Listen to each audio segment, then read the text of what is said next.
Hey guys, it's Matt. I went to update the half page on what this reality system is all about, related to the meaning of life, just, little shit like that, little shit that doesn't matter.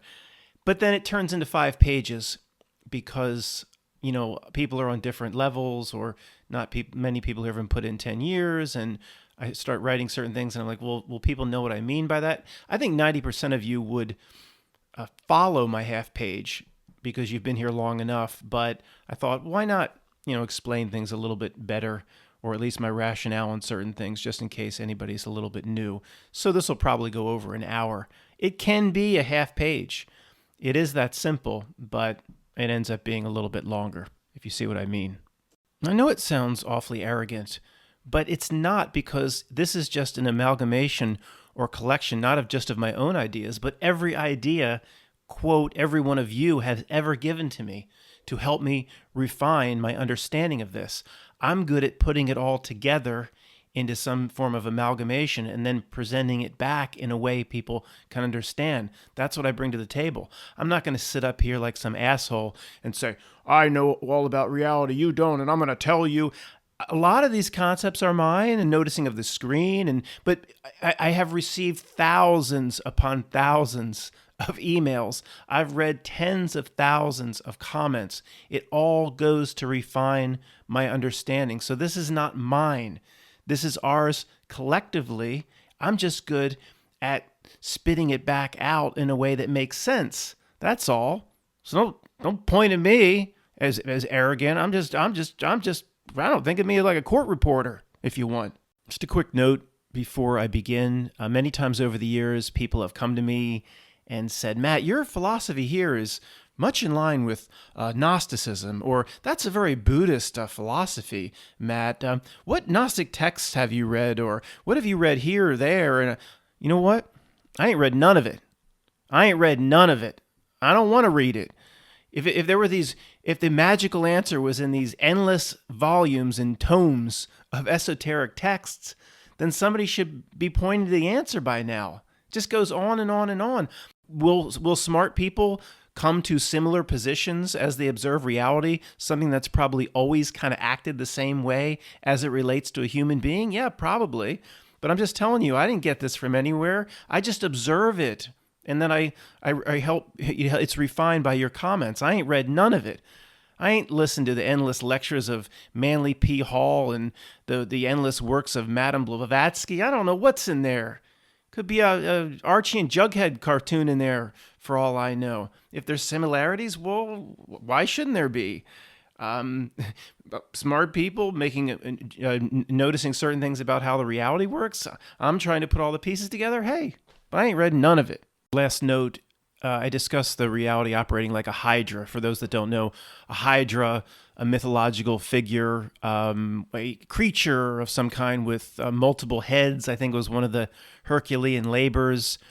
Cut off its head and probably another one grows back. Just, you could think of it. I mean, if you don't like hydra, think of a specter's octopus with tentacles, and you know what I mean now when I say hydra in what's coming up. Okay, I'll start. You exist inside a world that has been engineered to play a massive trick on a human being. Let me start that again. You exist inside a world that has been engineered to play a massive trick on the human being. The goal of the trick is to keep people from recognizing their true nature. It's that simple. I'm going to repeat this one more time, then I'll continue. The goal of the massive trick is to keep people from recognizing their true nature. Could probably stop there. Let's keep going. The execution of the trick centers around people choosing to spiritually screw themselves. When it's said that, quote, the world plays a trick, this concept's best understood by viewing the reality itself as being alive in some sense. I've said that before. Once you kind of understand how it works, don't ever imagine or picture the world being alive. It probably feeds it some way. It's just needed in the beginning to understand it.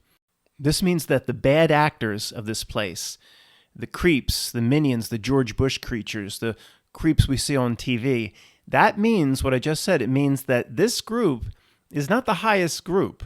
Okay, there's something else. There's a higher level on the org chart. All I can say is the reality acts like it's alive. We'll never truly understand how these bad actors are motivated or how they're even animated. It's a vague part of reality. The edge of the 13th floor we'll never get to. So just as long as we understand it, that it's Bill Gates is just a puppet. There's many levels above it, and eventually you get to a point where I just describe it as the reality itself. This whole presentation you'll see is about finding ourselves and learning about ourselves. So constantly reaching to understand it is pointless. It's actually what it wants. The top level I nebulously call the screen. A real person has two choices in life. One, to serve the reality in achieving its goal and play a part in laying down the master ruse, or two, to detach from the lie and walk away from their role in propagating the illusion. Two choices. What do most people do? The first choice is to become a minion of some kind of this reality. It just means to serve it. A minion isn't just Melvin P., and Boris Johnson and George Soros. That's like the high-level minions that are always trying to get in your business. The minion is anybody that serves it because they're walking that frequency. A college professor who's trying to do the right thing. He or she is teaching Darwinism. That's a minion. I don't care if he's trying to help or not, or she's trying to help. That's a minion that is serving the reality lie and is serving the reality illusion. All of which is to get human beings to not understand themselves and to pull them into things to get their attention outside themselves. So a minion is anybody that promotes the lie or the illusion. Most minions aren't trying to screw anybody. They're not aware. They know not what they do. I'm not saying that about Melvin P. The lower levels, the guy down at the DMV, they're just lost souls who think they're just doing their job and have no idea what they're really serving. To me, this world is like a perfect amalgamation of the movies The Truman Show and The Matrix, with one key difference. In The Truman Show, the extras around Truman, they knew they were actors. They knew their role. They went home to their wife and their husbands at night.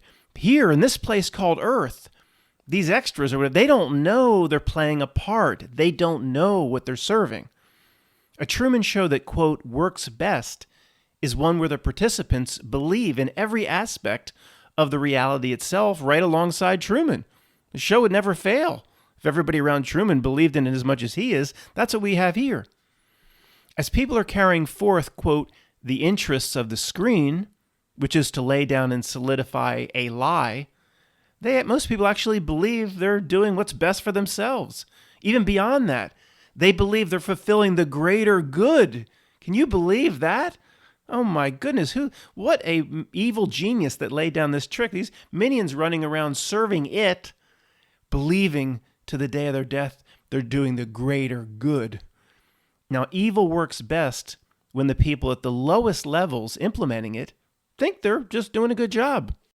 As you look around at governments, entertainment platforms, social media, the internet, politics, news, academics, and hundreds of other systems of this reality, every single tentacle or every single hydra head is serving the master trick as it believes it's serving itself or even doing the greater good.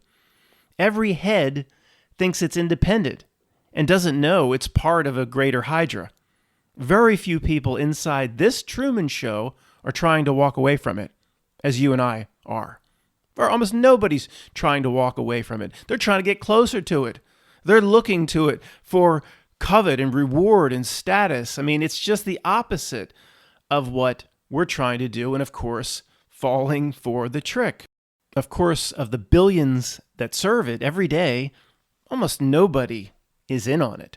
They just don't realize what they're doing every day is feeding this master deception, feeding the general lie, feeding the screen, or feeding, if you will, the body of the Hydra. So Truman's, look down your street. Truman's ride the bus next to other Trumans. Everybody's a Truman. Nobody's acting. The Thulsa Doom reality system finds sustenance in the energy it gets from all the Trumans, just as the gods of Olympus and Clash of the Titans needed the prayers of men to live, to sustain themselves, to feed.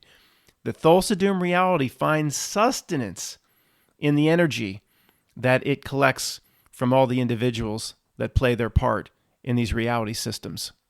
So all these Trumans running around all over the place, serving you lattes, just trying to live a good life, most go to their grave quite satisfied that they did all they could, that they did a good job here.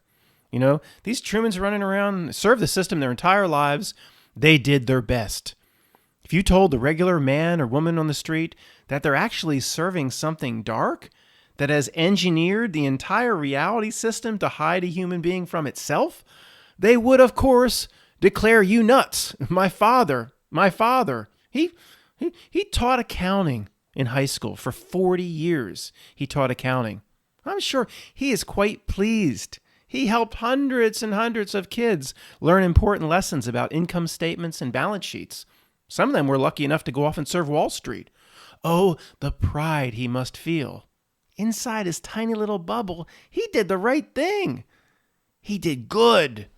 But if you back up far enough, you can start to see, you were lying on King Kong's back. You back up far enough. It's not a rug, man. You were lying on, he's about to rip the head off people. You were serving that. People don't back up far enough to see what they're serving. And even if they did, they would never understand what the hell we're talking about. Okay, to summarize this section, from a president all the way down to like a DMV worker who snaps your picture, they all, mostly unknowingly, 99 point whatever percent unknowingly, serve the master deception. Okay, so real people. I'm not going to get into who might not be real here, who's real. That's not the purpose of this presentation. Real people, if you're listening to this, you're one of them. You're real. Real people are the bull, the all-powerful, coveted bull of this reality system. The reality and its minions, they combine. All its systems and minions, they combine in front of the bull to form like a giant red cape. And then when you use the red cape to lead the bull, the collective consciousness of real people, into the direction that they want to take the bull. And the bull here, in this metaphor, they like the matador and likes the cape. They go towards it willingly. At least in you go to Spain and watch a bull fight, the bull's pissed. The bull wants to get the matador. He's not really successful very much. And matador steps aside and puts a spear in its side. I mean, the bull here, the collective consciousness of people, they're loving the matador. They're McLoving the matador, and they just agree to go to the cape themselves. When people metaphorically hear the bull gets the spear in the side here, they make excuses for the matador and the system that drove the spear into their own side. Matt, don't you know this is the best a modern system can do? You try to manage over 300 million people. Of course, politicians, they end up corrupt and they go down the wrong path, but they go trying. They initially try, but they just find they can't do anything. And, it's all good, Matt. Stop complaining about everything all the time. Something's up when this is what we're given and most people are still defending it. I'm not going to talk about why, the frequency they're on, strange things like the download in this. This is more about finding ourselves. But when they're constantly defending it and supporting it, something's up. Just remember back to high school. We were pretty blunt about, this class sucks, man. This teacher sucks. Man, if we could just go home after lunch, my classes after lunch suck rocks. We complained about it. It's like, what if you went back to high school and everyone was defending it? Yeah, this teacher can't really get the point across, but Matt, stop it. They're doing the best they can. Something's not right with how people defend it, but that's not the point of this presentation. Back to reality basics. If you don't want to put 10 years in, just listen to the next 90 seconds. Everything in this entire reality is part of a gigantic lie. Everything. Any presentation from authority about anything important in life is a lie. Anything important in life that comes from authority is a lie. Everything. This is called throw a dart phenomenon. So here's a dart. I'm going to just throw it behind my back. Voop, stuck in the wall. It's stuck into a Post-it note that says, "What is oil?" Oil, fossil fuels, petroleum jelly. It is not what they tell you it is. Or the damn wells would have dried up in 1972. There's something else. Well, what is it? It's not the point. It's not what they tell you. It's a part of the lie. Give me another dart. Vomp. Where man came from, Darwinism, of course, is it's Jabberwocky. It's the biggest bunch of bullcrap of all time. Nothing. Well, stop it, Matt. How could all these people be in on it? They're not in on it. This reality has crafted a perfect Truman Show where the people that believe it, they believe in every aspect of it. They've never had the ability to truly see through it, any part of the lie. Now, if you could just throw a dart, I have Post-it notes all over every wall with different topics. Just the way the Omen, whatever that room was pressed with the Bible pages all over to keep something out. Remember from the movie The Omen? If you just throw a dart into any direction and when you look at it closely, it turns out to be a lie. Now, what sort of normal world could pull that off? Just men and women in secret societies? Yeah, sure. If you still believe that, I don't mean to be, I need to calm down, but you should have your head examined. If I could throw a dart at every major reality presentation from authority and find a way to break it down, and that's just all perfectly coordinated by secret societies. Are you freaking kidding me? Okay, going into too much detail. The details are not important. Basically, once we all agree that every major presentation from authority, what is the Statue of Liberty, what caused World War I, basically turns out to be a lie. Once this sinks in, then you need to move on and come to this moment. Then there's no need to analyze anything further ever again. There's no need to analyze anything further ever again. If it turns out to be a lie, is anybody going to be surprised? It simply doesn't matter what happened, here we go again, to the side of the Pentagon. Look, here's a new video. There's a new video out here showing there's no plane in the vicinity of number 2. Look at this, look at that. Oh, that's not served up by the reality, is it? Here's a video. So what? I need to look at no video.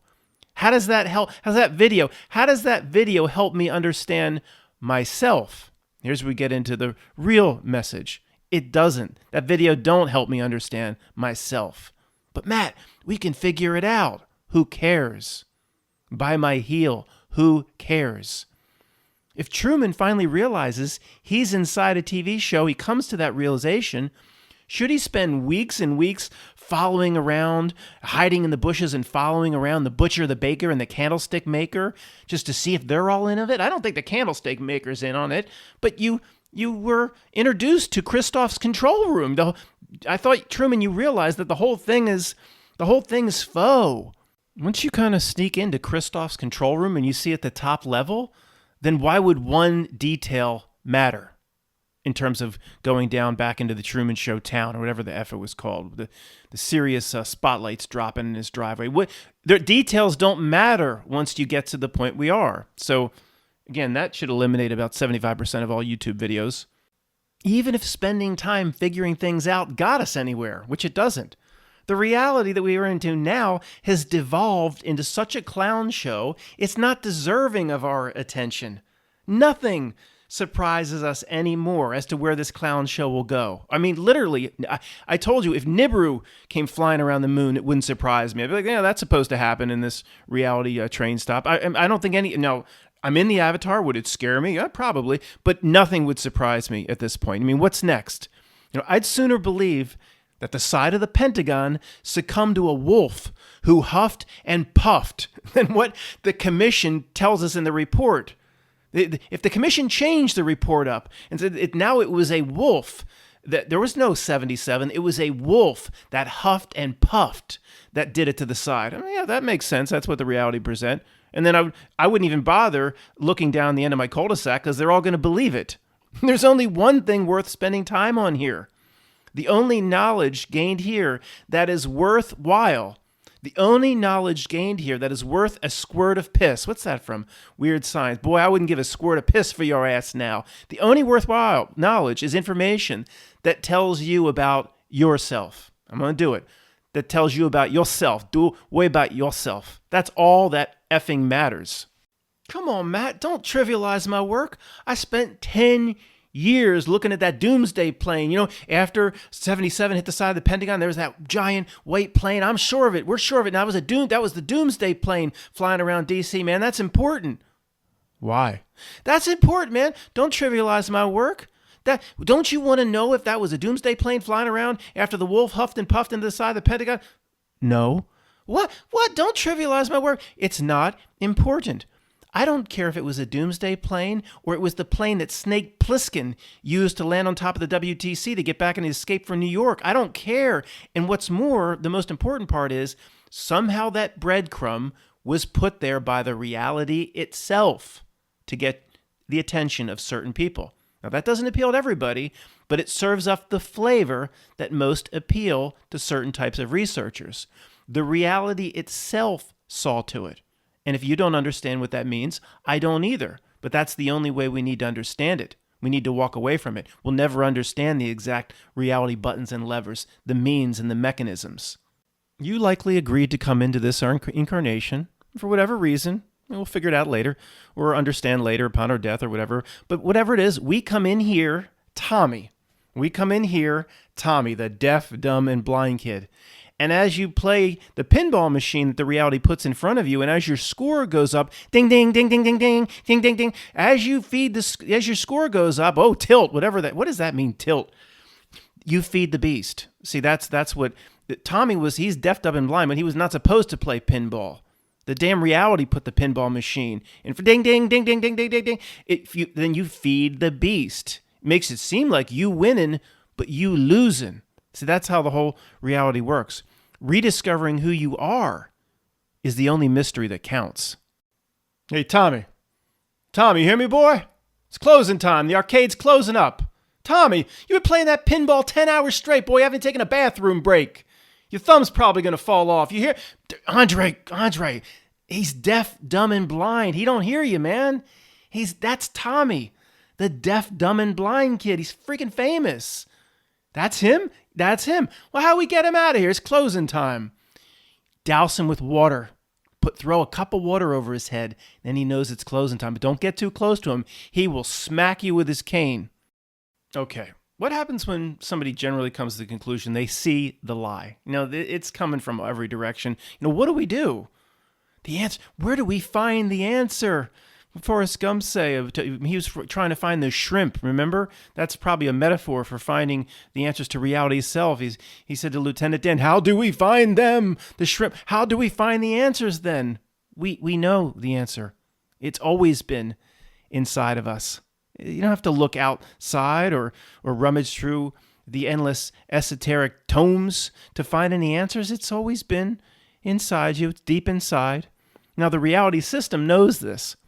And through its systems, its Cerberus heads, its Hydra heads, its minions, its society, it will work. The reality will work endlessly. So you never look in the right places for any answer. That's basically within yourself. Getting to the correct frequency for a human being, your own inner knowing, your own gut feeling, tuning fork. It will mess you up where all you can do is just wait for the, Nova's coming on PBS and there's got to be an answer in there somewhere, right? It will dangle carrots and never deliver. It has people brainwashed. That's all that's important in life is something outside of themselves.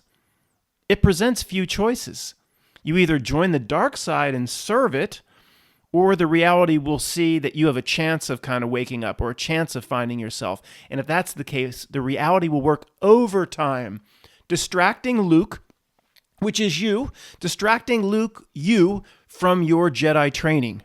And it'll make you believe that your truth pursuits is Jedi training. It only is if you can get out of the bog someday. That is it. I mean, it is better probably than watching Oprah, the Oprah Network, but only if you get out of the bog, and most people never get out of the bog. Look at the Q people, how lost. They're as lost as Rachel Maddow liberals. So, it will throw every distraction just hoping you stay on that final farm. In the movie, Luke had help. Luke had Yoda. Yoda knew that Luke had to overcome distraction. That was his initial training, was to overcome a distraction to become a Jedi. Remember that little green thing? He better have warned Luke before he did it. Like a little perverted thing. That little green thing climbed up Luke, got on his back, remember, and then said, "Get upside down, Luke." And then he was balancing rocks. The first part was about distraction. We ain't got no Yodas to help, little green things to climb up our leg. What do we do? Then, as he progressed, he took them to the cave. The failure of the cave was training to overcome personal demons, to overcome fear, the emotional side, past the distraction. What we ain't got no little green thing to climb up our leg to help us. Remember your failure at the cave. I'm not afraid. You will be. You will be. People don't have Yoda to help, but the problem is, people down your cul-de-sac, your family, everybody around you, they think they got something better. They look to authority. They look to their educational training. They look to their high school. Be true to your school. They look to the university, their brainwashed parents. They look to all these different forms of authority for answers. How fucked up is that? The last of their Sith training, when you think they're completely a Sith, the last of the Sith training comes as an employee in a gigantic corporation or another giant system tentacle like City Hall.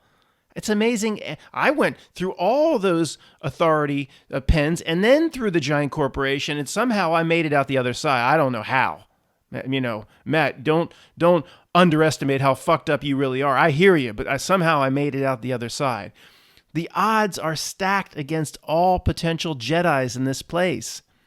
Those who get a sense that they have the ability to see, or their midichlorian count is pretty good. Those that get a sense, then the problem is they get in the mail a University of Phoenix Jedi self-study course with 33 chapters and 666 pages.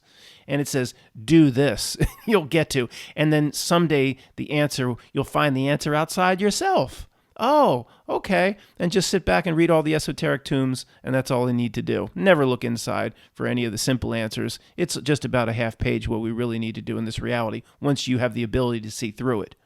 In terms of what we should be focused on then, it can be confusing, right? Until everything becomes clear and lays down in front of you and say, well, what is the proper use of our time then? I just spent 10 years on the doomsday plane. What's the proper use of our time? What is real spiritual training? And how can that be differentiated from a Jar Jar Binks lube job? Well, I'll steal a concept. We'll just call it our yellow brick road. You've heard of it before somewhere, right? You can only move forward down the yellow brick road. You can only move forward. This is a rule to apply. Only move forward in your training or research, knowledge, etc. if the activity or whatever you're looking into helps you understand yourself. Doomsday plane, am I allowed to step forward on the yellow brick road? No. Unless you can explain to me how that helps you understand yourself. It doesn't. Then you can't go forward on no yellow brick road. Only shit that helps you understand yourself. Here's how it's spelled. W-O-I, woi, W-O-I, bout, B-O-U-T, yourself. W-O-I, bout, B-O-U-T, yourself. Woi about yourself. That's not selfish. That's not selfish. The reality wants you to think that that's selfish. Okay, let's just do a couple idiot exercises. Does working real hard to put Hillary in jail, does that tell you anything about yourself? No.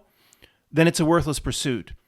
Does understanding exactly what that white plane was above the wolf huffing and puffing on the 2001 date, does that tell you anything about yourself? No. See how this works? See the trend? It's not hard. Does watching videos about how ex-Pfizer CEOs show tremendous skepticism and worry, WOI, about the health risks of the big V and other Pfizer executives, does that tell you about yourself? No. See how this works? Matt, that type of information and that endless video watching arms us with essential knowledge that we can use. Use for what? The masses can't be awakened anyway. Does the shape of the earth tell you anything about yourself? Or maybe that's outside yourself and somewhere on the screen, a screen that's projecting conflicting information to both sides at the same time, delivering information and breadcrumbs to both sides at the same side so they constantly fight each other and chase each other. See how it's really not that hard. How many examples like this could just go on and on and on? There's like 10,000 more that I could just follow along with. Therefore, much of this pursuit of truth, most of this, quote, pursuit of truth that we think is so just and so necessary in this community, it's just another flavor that the general reality distraction is presenting to you and presenting to anybody here that takes an interest in the notion that things here are not all that they seem, that things here are not what the history books say or what scientists say or what authority presents. Something's not quite right here. Morpheus to Neo, there's something not quite right in the world. So you get that notion, and then the reality gives you a scoop of your favorite ice cream, and you think you got your favorite. Oh, I'm going to look into this. This is so interesting. But it all came from the same box of ice cream. Everybody has their own flavor. I don't know how it accomplishes this. Everybody has their own flavor on their sugar cone. Go look at the box. Go look at the ice cream box. And you find the box is just this big white tub of ice cream that plastered on the side says general reality distraction ice cream. Then how did everybody get their own favorite flavor? I don't know how it pulls it off. There's things here we'll never understand, right? The reality will scoop onto your cone what type of ice cream / reality distraction interests you most. So take the ice cream and just throw it away. Make sure if you're in Germany, though, don't get more than 4 licks in. You could go to jail if you get more than 4 licks on premises. There's a 4-lick law somewhere in Germany, in some jurisdiction, Lower Bavaria. You lick that ice cream 4 times on premises, you could go to jail. That's a C protocol. That's a vid protocol. So in summary, years and years of trying to understand plain versus no pee-pee, years trying to figure that out is no more, quote, just and righteous in that pursuit than trying to predict what J-Lo will be wearing at the next Grammys. One is no better than the other. It's the same waste of time from the reality's perspective. The only advantage, of course, of looking at one versus the other is at least looking at one person is closer to getting out of the bog. They're closer to being able to step up out of the swamp someday. All right. But the reality knows most people are going to get bogged down. Most in this truth community, 99 point whatever percent, will never have certain realizations about themselves. They'll always be in the bog. So here's the free-range chicken process, the / graduated animal farm free-range chicken process. Neo wakes up on the Nebuchadnezzar and he says, something's not right in the world. People go, this isn't right. This doesn't feel right. I better investigate. Oh, then the reality opens the floodgates and it gives you just first level crap. It gives you, come see the conservatives. This is real news. We're fair and balanced. It gives you, and then people get actually caught up in that pen their whole lives, which is just incredible. There's got to be some sort of mind control going on. But then you escape that. Then you find guys like, total shill bozos like Glenn Beck. And oh my gosh, I'm finally getting the truth about George Soros' secret organizations and all this stuff. And oh, what's this Q? Oh, and then it'll keep thousands more in that pen for the rest of their lives. And for those that break out of Rush Limbaugh and Glenn Beck and the endless conservative talk show hosts, I mean, what a joke. Then there's Alex Jones, and he's going to deliver tons of, quote, truth and reality ice cream flavors. But none of them get you at all where you need to be, close to understanding yourself. And then you he's a shill for Trump and whatever. I'm leaving that graduated animal farm. Then there's this thing called YouTube. And look at this one conspiracy after another, things I didn't know, endless things about Tartaria and mud flood and what really happened on the 7-Eleven job application and fake events and aliens and every single Hollywood actress that's beautiful is really a transpocalypto, the Mel Gibson movie, a transpocalypto. It's, oh my gosh, look what the internet's delivering me. And they're like, well, you're coming through the internet, aren't you, Matt? How can you survive on this platform? I don't know. Okay, we're going to keep going over that. I don't know. All right? My Bootsy just yelled at me just when I said that. It was like a message from the other room or something. I don't know.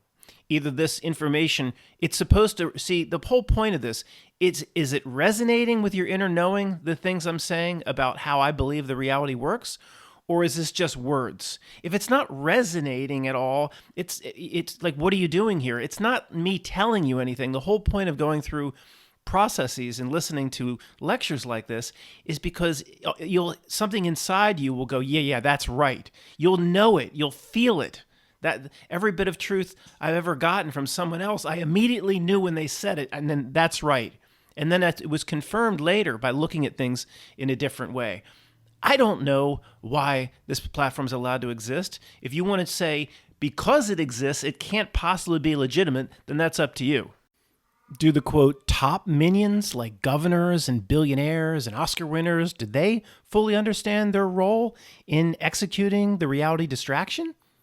99 point whatever, I don't think so.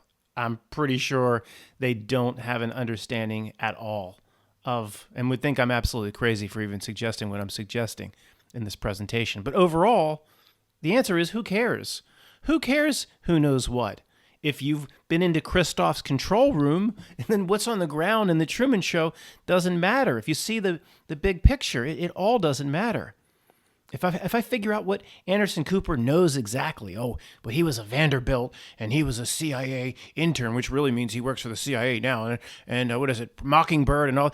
It doesn't. If I spend my whole life on that, my whole life, what does that tell me about myself? What does it tell you about yourself? Nothing. Researching the who, what, where, when, and how of what the top minions are doing is pointless. I left out the why. Researching the elements of who, what, when, where, and how of all the minions and what they're running around and doing is pointless. The why element is the only thing that's worthwhile looking at, and only if it's looked at in the right way. So why is it getting in my face with a lie? Why is it using an endless array of minions to craft a massive deception? Why is it using all of its extents of its resources to move me or to move collective consciousness in the right, from its perspective, moving it in the right direction? Just take a step back. Watch the news one night. Look what it does. It uses its massive governments and massive systems and its internet and social media and its minions and its Hollywood. And it's massive. The amount of money it throws at its presentation and infrastructure, and it works 24/7, 365, using trillions of dollars, and all to execute its ruse. Everything that happened in Afghanistan is, I don't even know what I can say here. It's all, that doesn't mean real people didn't go and fight battles or whatever. It was all part of a strategy of executing the master ruse. It is incredible and unfathomable. But what does that tell you about you? It tells you so much. It tells you everything you need to know. The targets of such a well-backed trick should tell us how extremely powerful we are to them, and which tells us about ourselves. So why would they spend so much time and effort on us if it was not true? Of course, we're 1,000,000 times more powerful individually and collectively than most people can possibly fathom. I know that's hard to see, or almost impossible to see inside the body, inside the avatar. You're supposed to probably feel like nothing. That's part of this life experience. It's supposed to feel like nothing inside the avatar. And maybe the whole point is to overcome that. But I've said it 1,000,000 times, and I'll never go away, and I'll never stop saying it. And it was one of the most important things I've ever noticed in my own personal progression. Why do they work so hard? That's all you need to know. In Raiders of the Lost Ark, the Nazis pursued the Ark of the Covenant in the movie for its power, right? They wanted to get their hands on its power, the Ark of the Covenant. Now, I ask you, I put it to you, Greg, would that ugly guy in Raiders of the Lost Ark, the symbol, the amulet burned into his hand, that ugly-ass guy whose face melted off at the end, would he and all his minions have gone to the end of the earth to find this Ark of the Covenant and done all that shit with a map room in Cairo just to find some useless box, just like a tic-tac box? No, it was all about the power. That's why they pursued it. Well, why is this entire reality system pursuing you, trying to get you to believe a certain thing? It's the same thing. What was you saying, Kimosabe, that I'm the Ark of the Covenant? I don't know. Basically, yes. I'm sorry if that's blasphemy for everybody, but it's just a way of saying something. Okay.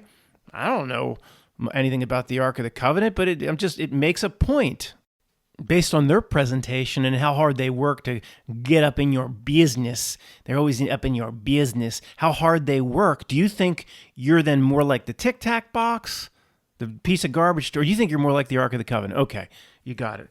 The point is this. We should be concerned if a day ever comes when they stop paying attention to us.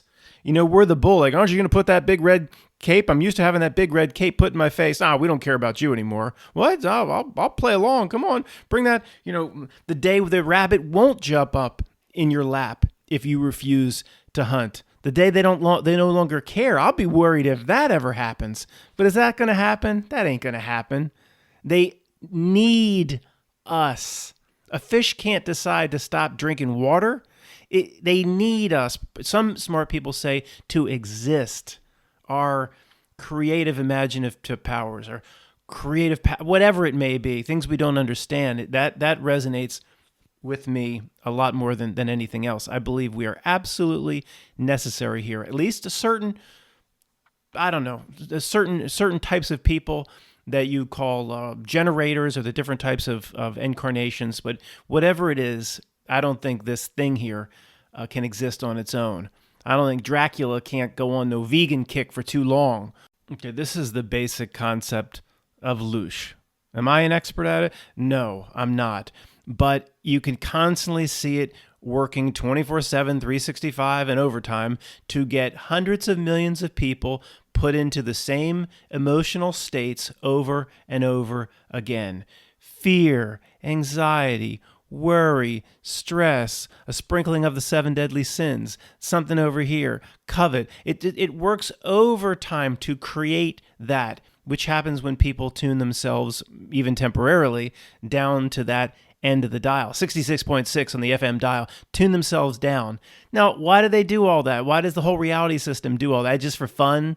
First grade truthers yelling out mockery again. First grade truthers. Oh, it's mockery. Everything's mockery. Yeah, no. I think they probably something feeds from it, right? Why do you think this notion of Dracula and how famous the notion of Dracula is? To me, it's the metaphorical sucking of blood, or an allegory for the reality system itself. Is Dracula so... Think about this. We talked about this with the Rainbow Connection and other things that are artificially carried through time, like Humpty Dumpty. Is Dracula so exciting and so fun and so interesting that there's like countless books and movies and horrible Twilight spin-offs? It's just the same theme presents itself over and over and over again? Or the reality has to communicate that somehow, that this is a vampiric reality system that feeds off the negative frequencies when it tunes people down to that FM dial, 66.66 on the FM, when it tunes people down there. That's, to me, what Dracula isn't so great that it just, somebody came up with this idea, and there's some legend and some lure regarding somebody somewhere in Transylvania, and it was so exciting and so interesting that it's just carried through time in countless books and movies, and Keanu Reeves makes another presentation, and his reality presentations, how he's used by the system, just as Lawrence Fishburne's used. No, it's saying something. It's saying that I think in this presentation, I'm talking about frequency. It feeds off your fear and anxiety and worry, but that's what Dracula is all about, as far as I'm concerned. It must feed on the negative energy, or why does it constantly work to create it? It's endless how it works to create it. Why people in your family or your best friend can't see it, I have no idea, because it is obvious at this point. From its perspective, in terms of delivering the nature of its trick, however that happens, the most important thing from, quote, its perspective is it needs to be believed in. It cannot prop itself up without us, the collective conscious, the bull chasing the red cape. It needs to be believed in. And if anybody's screaming, then why is it becoming such a ridiculous clown show if it needs to be believed in? Well, we could go off on that and go over there for a half hour. But generally, I think that it knows what people will believe in based on the feedback that it gets through social media, Facebook posts, reading of emails, the Sentient World simulation, the Whopper computer. It needs to push it right to the limit for some reason. It almost seems like if it presents the more ridiculous of its presentation and the more people believe the presentation when it is in fact ridiculous, it's some sort of a basis of their magic or something where the snapback of you pull the rubber band farther, it snaps back harder in their favor, quote, their favor. I don't know. I don't know why they push it to the edge of the envelope. We'll teach you to fly the F-14 to the edge of the envelope. I don't know, but there's something there. I've talked about it recently where it's maybe they're running out of time. If they can go just to the edge of what the Sentient World simulation says people will buy. And I know I can hear people screaming they'll at this point, Matt, they're so gone, they're so on the download, they'll buy anything. Almost, okay, almost. Like I've said, there's a limit to it, or they would even go farther. If Biden came out and removed his head during a presentation, I think that would probably wake up, quote, my Tony. I would think so. I think there's a limit, but I think they push that limit. No, I don't understand how their dark magic works. But anyway, we just ponder this all day. Get back to the point and wrap this up. So the nature of what tries to bind us to believe in the trick, would you say, I'll give you 3 guesses, but you're only going to need one. Would you say it's rather dark? Maybe not in the best interests of a human being. Let's stretch it. You're going out on a limb there, Matt. It could be friendly. No, it's not friendly. Okay, we're not. We all agree. So we agree it's not friendly. The screen or whatever the reality system is trying to hide a human being from itself. We agree its minions are total assholes. Somebody's yelling out to me. I can hear you saying, why do they present the top minions as such assholes, such unlikable assholes? Doesn't that give the reality away by itself? To me, it's along the same lines of pushing the ruse into like clown show territory, and somehow that overall strengthens the quote magic of their presentation. I agree. They're not stupid. You can find better people to be a front man for this thing, or we'll just say front thing for this thing. And I'm not saying a man. He's not the same incarnation as you and me, a Melvin P. Gates. We're going to talk about Melvin P. Gates. They could find, with their endless resources and access to Hollywood. Yeah, Matt, why don't they find people that are likable? They could do that, and wouldn't I don't know, would take away the power of what they're trying to pull off on people. So they have to, for some reason, they have to present total assholes. Melvin P. Gates, talking about, let me tell you what we're going to do in Africa. You can see my hands flying all over the place. And, Steve Jobs, he was a greater wizard. I'm a lesser wizard. I mean, and people like George Soros. Is there anybody more unlikable than these minions? I mean, it's Boris Johnson. I mean, Joe Biden. They're unlikable on purpose. How that helps them, I don't know. I'll try to listen to a backroom conversation the next Eyes Wide Shut party I'm at. But I don't know why they have to do that. But you would think that would give away to your people like my Tony and your best friends and your family. You would say, do you think it's a coincidence that every single major person in power is the most unlikable person of all time? You had Trump versus Hillary, and not one person voted that they loved the person they're voting for. They just voted because they hated the other. If this goes on and on and on our entire lifetimes, maybe it's kind of like the reality is giving itself away. If every time your best friend, he offered to hook you up on a blind date, and every time he came to you and she is hot and she's smart and she's this and she's that and she's feminine and this and that and not transpocalypto, and every single time, for every month he gave you a blind date, it was just like the creature from the Black Lagoon, and it just happened over and over and over again. Either stop falling for it. You should think either something's not right here. He's not giving me a legitimate presentation. He's trying to screw me. I don't know. But eventually we would come to a different conclusion. But every single presidential candidate is the most unlikable asshole. Melvin P. type people, Bezos type people, everybody that presents themselves in the minion role is just somebody you wouldn't even let into your house if they broke down outside your house and it was 0 degrees and whipping winds in a blizzard. But this is just normal to people. Well, Matt, don't you know? Politics attracts that type. Oh, okay. Yeah, time after time, our entire lives. Yeah, it makes sense. Maybe we could use a man like Herbert Hoover again. You want to talk about, okay, they do mock sometimes, okay? They do mock sometimes. Here's All in the Family, Archie Bunker and Edith. They're reminiscing for a politician who, as far as we learned when we were kids, one of the most hated men of all time that led to tens of thousands of deaths during the Depression. Yeah, they mock sometimes. Maybe that's a real song, but the song itself mocks them, not just the Archie Bunker presentation. Yeah, let's reminisce about a politician who was real likable.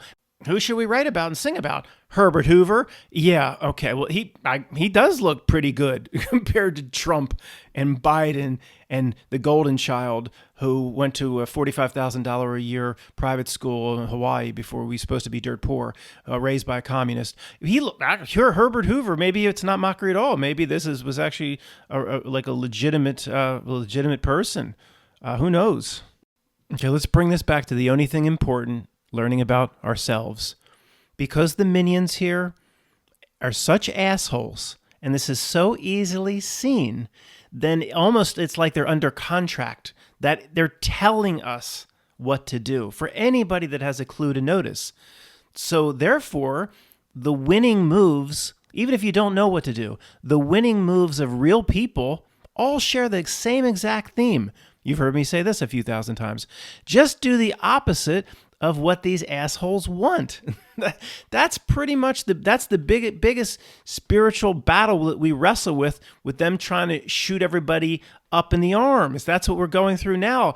Even if you know nothing about it and you never do know graphene research and this and that, and you just say, these assholes want this from me.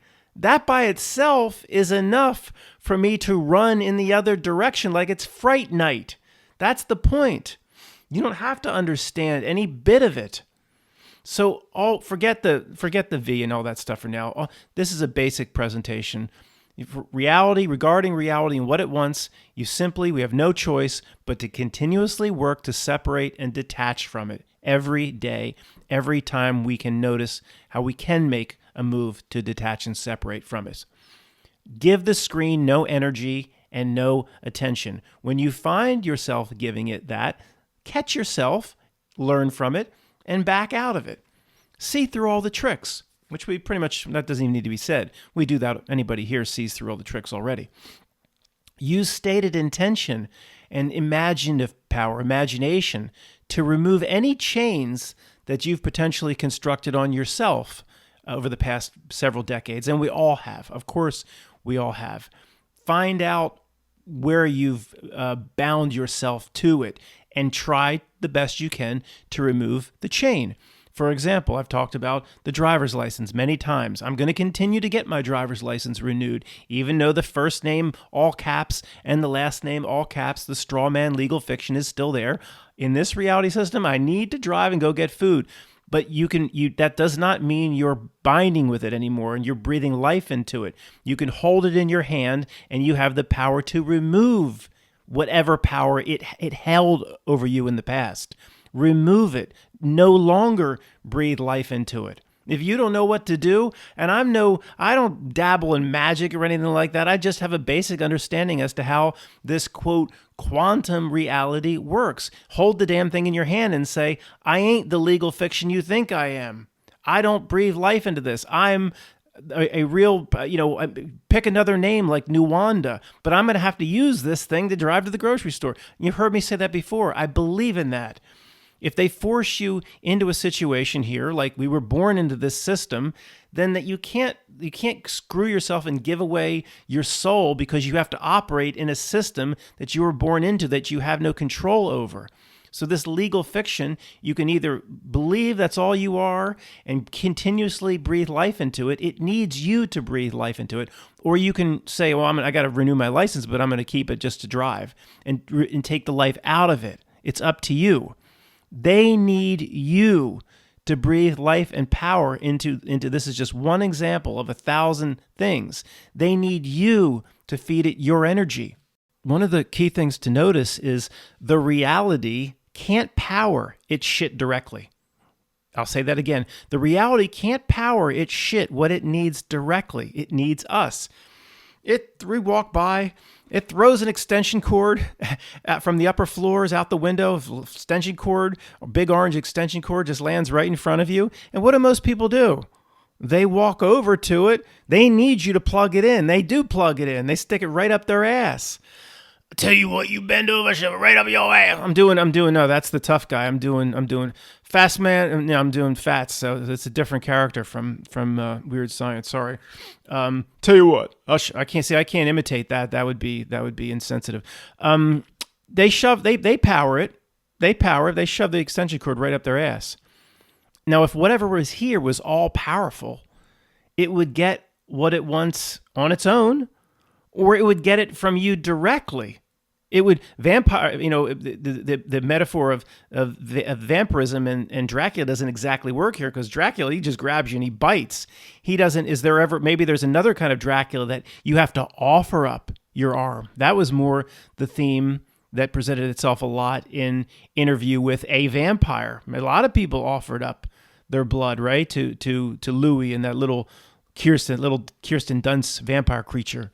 Once again, the fact that it can't get the power it needs directly, and it can't just force you. In most situations, it can't just force you or force the collective conscious to give it what it wants. It has to trick you and trick people in the collective into giving it the fear, anxiety, worry, energy, 7 deadly sins, whatever it gets from people when they tune down the frequency. It has to operate behind a trick. So that also, like, we need another example of how powerful we are. There's another example. The architect and the oracle in the Matrix, it's a similar parallel here. They could not reset the Matrix, as Neo was the 6th or 7th or whatever reiteration of the Matrix. They couldn't reset it on their own. They needed the, whatever it's called, the integral anomaly or whatever. They needed both Smith actually and Neo, which combined were each half of the one. They needed all that to go down, and they played a trick on both of them.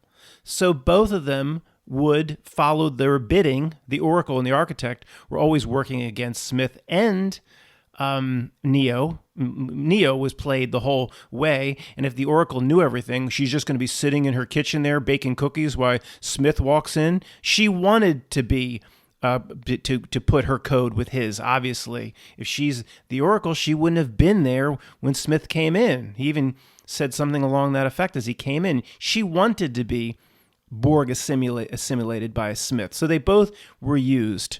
And the same thing, we are, in some cases, hopefully not Smith, but let's just say we are Neo, and we are used by the reality system to accomplish something. There is no doubt about that.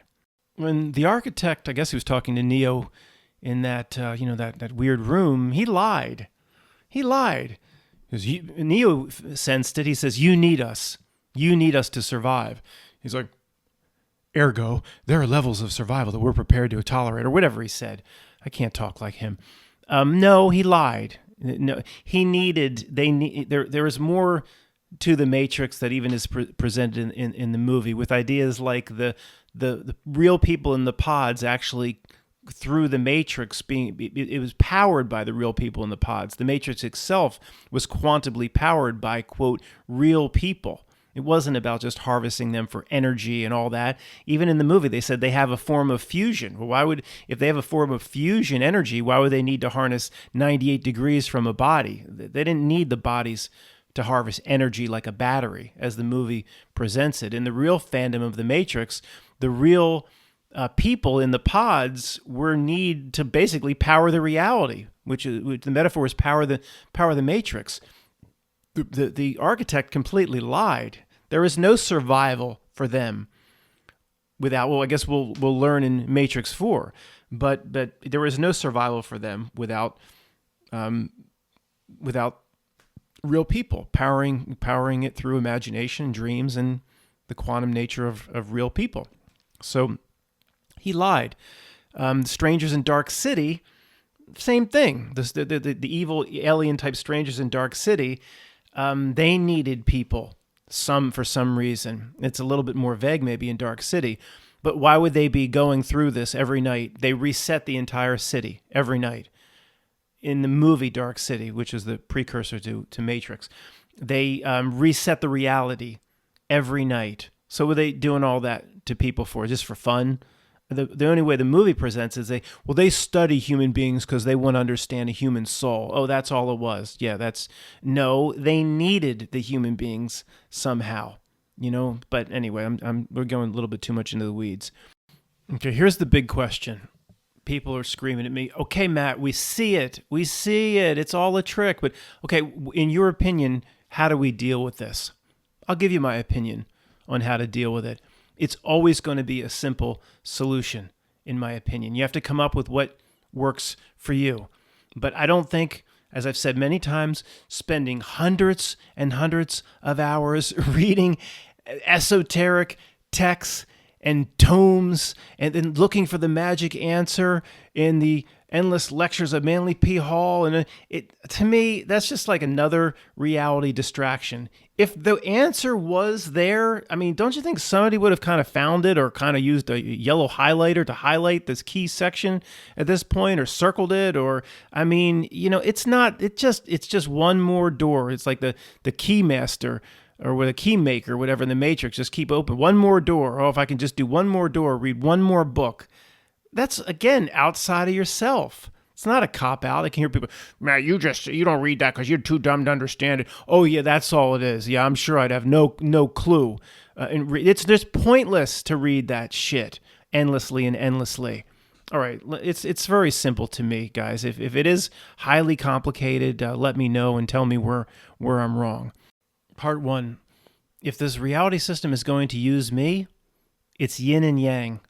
I will not allow it to use me, and it must give me, if it's going to be yin, I'm going to yang. It must give me understanding of what I seek about myself on the back end if it's going to attempt to use me. Most people don't take advantage of that. That's why it operates in a certain way.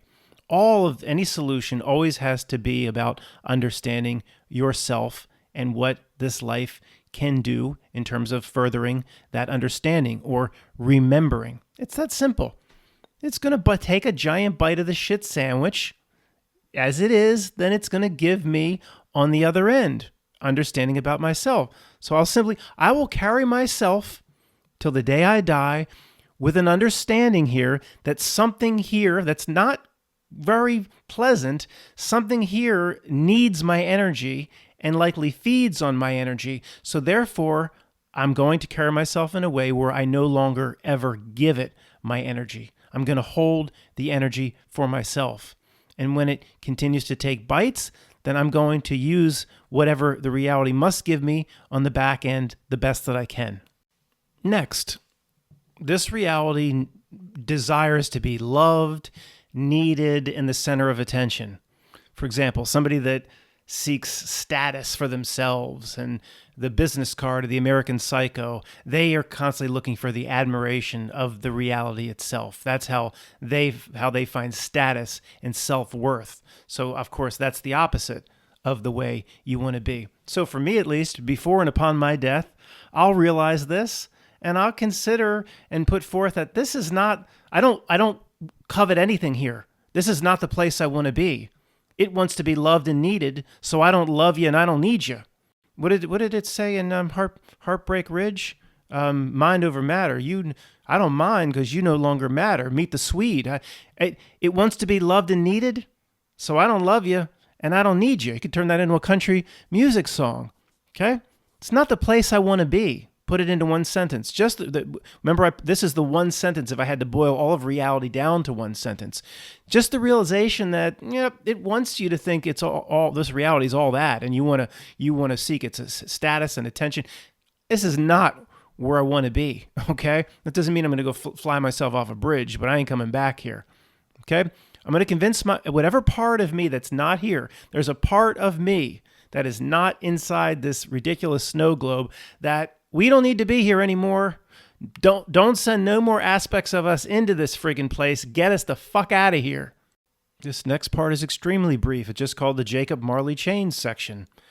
We've done a lot of shit over the years to kind of bind with this place, breathe life into it, make ties to it. And if you could look down and read the Matrix code, some of us still have some chains. We've been doing a good job to separate, but just continue to remove them until the day you die. Remove as or declare they're all gone if you believe you have the power to do that.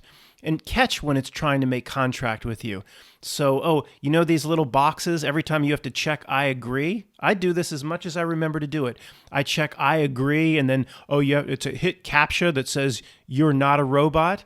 Why would you have to prove as a human being you're not a robot? That's some sort of contract as well. I don't put anything past it in terms of what it's capable of. So if I can remember and I want to switch my cable service, I gotta hit I agree, or I don't get no new cable service. I don't get the free HBO package or whatever. But I can say, you know what? I'm gonna click this I agree because I need the new cable service, or I want the new HBO Max special, or whatever. But I'm not giving any power if there's some bullshit fine print in here that's trying to suck me into something, And I say to myself, I shouldn't even have to say this every time because I've already made the general declaration in that regard. If you make a strong enough general declaration, you don't have to worry about it again. I don't know. That just, it seems to work for me. Throw out half of what I say and maybe adopt the half that might resonate with you. This is no guaranteed recipe here. This is just the best that I've been able to come up with. Some will resonate with you and some, that's bullshit, Matt. I ain't doing that. Fine, it's bullshit. Throw out what you don't like. That's all part of it. That's fine. Just one more thing about this section, the Jacob Marley chains, the beginning of Scrooge. Don't downplay how important this is. When one of the biggest literary presentations of all time around the holiday or Christmas season, one of the biggest of all time, one of the most famous scenes of all time, has Jacob Marley coming in before Scrooge and saying, these are the chains that I forged in life.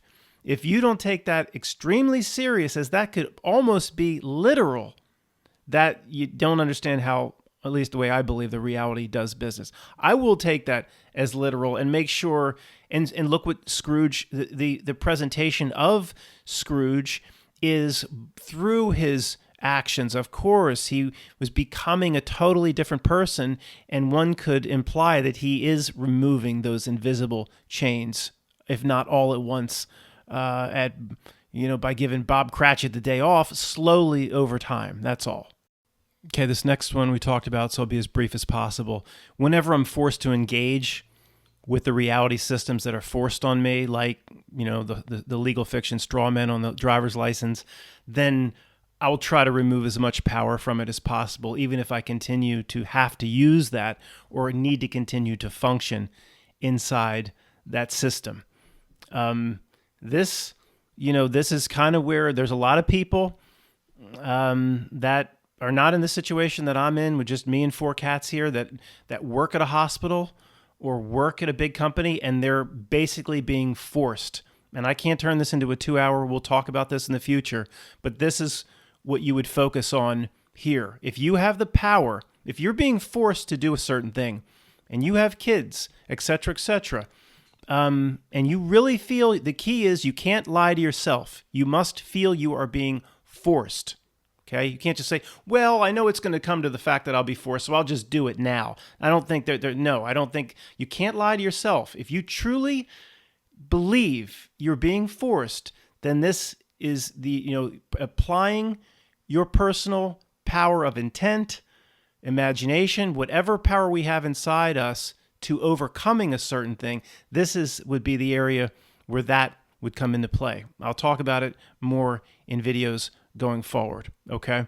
But this is also kind of related to the legal framework where people work very hard to get back their legal sovereignty or the sovereign citizen stuff. I'm not expert at it. It relates to separating yourself from the legal fiction of first name caps and last name caps. And, although there's people in this community that I really, really like and I respect the work that they're doing, I'll just, I've got to be honest. In the end, that sort of thing is not for me because it always seems like asking the system itself for permission of some kind. If I want to, petitioning the system itself to get out of the system. and at least using their legal framework, which I don't like. Now maybe I don't understand it, but from what I understand, it's like, well, why would I, as a powerful sovereign being, why would I need to ask this creature for permission to do anything? Like, but see, if I navigate through it properly, I'm told that if I expertly petition their systems, I can remove myself from certain things or certain tax liabilities or parking tickets, or I don't understand that as much as other people, but I don't like the concept of it if I'm understanding it properly. Why would a powerful being need a permission slip from these creatures or the systems of these creatures? To avoid attacks or whatever? Fine, I'll just, so they don't harass me on my own property, I'm going to continue to pay the tax. I mean, just, but I don't, I mean, if you're doing it, I understand why people go down this path, but I just don't like, it's almost like a submission to me. I don't like it. I don't like asking permission from these creeps for anything. But I hear you. I don't want to piss anybody off because these are good people and whatever.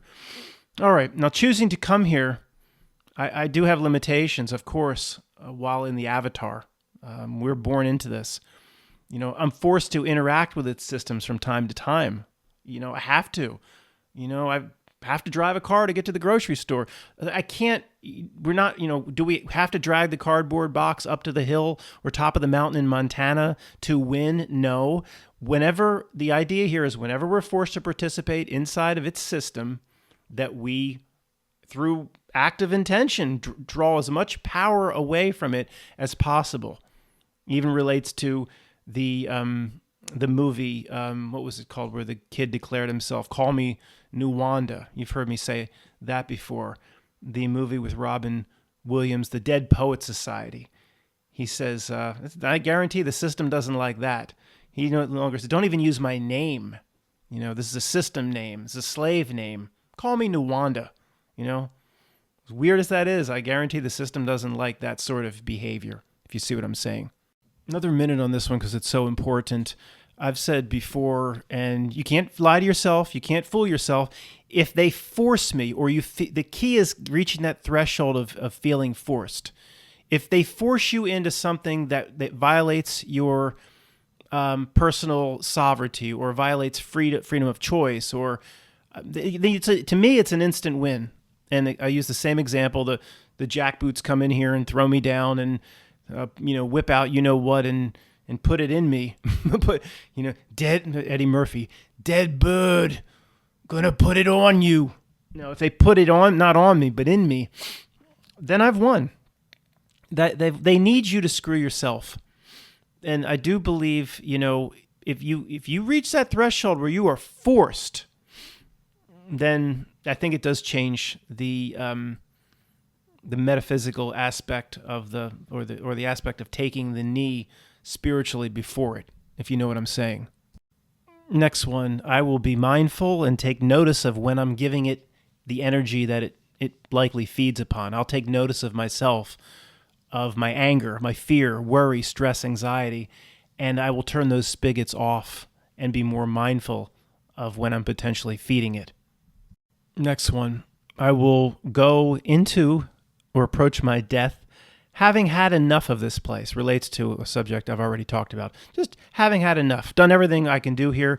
Don't need to come back. Message to self, higher self. But let's get us out of here. Whatever aspects are in, bizarro realities like this. I can't learn no more about myself here. Learned all I can about myself. And believe and understand it is my choice as of death where I go next. My choice as to where I go next. Now, this relates to the Saturn Moon Matrix and potential tricks and recycling and things like that. And no, I'm not gonna spend tons and tons of time preparing for tricks at death or whatever, because I truly believe that doing the work here translates into the other side. Or what is the point of what we went through here? What is the point? If you're not an atheist and you believe that we are a part of something that always has been and always will be, what would be the point of everything we went through if nothing translates? Oh, you're just on your own. Everything you did matters not. You got to decide, Matt, light or no light. You got to decide door number 1, door number 2. What would be the point of everything we went through, everything you could call a trial, a test? What would be the point if it didn't translate? That to me is like, it's as common sense first grade as it gets. Just spent 20 years training and working out, but that none of it translated onto the field. Just once I got on the field, it was like I never did anything. Anyway, I'm just repeating myself, but just the notion that I don't choose this place, and I've basically had enough. Now, it brings back the old image of something I presented a million times. But I'll do it in a different way because I don't like the word ask. Remember, the demon coming into the room, or the archon at death, and somebody that has not prepared for anything, and they now see they've been forced back into a body a million times, or whatever it may be. And the concept of Buddhism, endless recycling, endless reincarnation, so much so that the chances are when you pass a woman at the mall, she was at one point your mother. You'd say, the person screams out to the demon, "Why do I have to go back again? Oh my gosh, I can see now I've been there a million times." Or this is my last time, but I had to do the full million. And the demon's like, because you never demanded out. You always thought you were a victim. You never demanded, you never said back to me. Now, I don't think no demon's going to show up or archon. It's just a way of saying something.